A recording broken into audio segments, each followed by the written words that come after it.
আবু হুরায়রা রাদিয়াল্লাহু তাআলা আনহু থেকে বলেন, দু ব্যক্তি একে অপরকে গালি দিয়েছিল। তাদের একজন ছিল মুসলিম, অন্যজন ইয়াহুদি।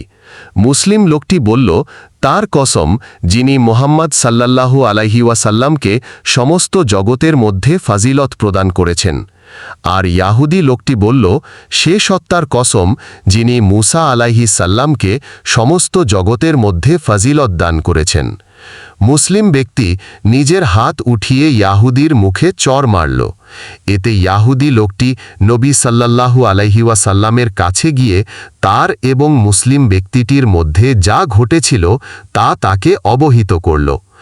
নবী সাল্লাল্লাহু আলাইহি ওয়াসাল্লাম বললেন, তোমরা আমাকে মূসা আলাইহিস সাল্লামের উপর শ্রেষ্ঠত্ব দিও না, কারণ কিয়ামতের দিন সমস্ত মানুষ বেহুশ হয়ে পড়বে, তাদের সাথে আমিও বেহুশ হয়ে পড়ব।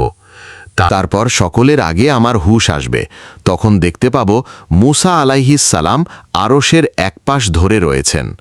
আমি জানি না তিনি বেহুশ হয়ে আমার আগে হুশে এসেছেন, অথবা আল্লাহ তাআলা যাদেরকে বেহুশ হওয়া হতে রেহাই দিয়েছেন তিনি তাদের মধ্যে ছিলেন। হাদিসের মান সহিহ হাদিস।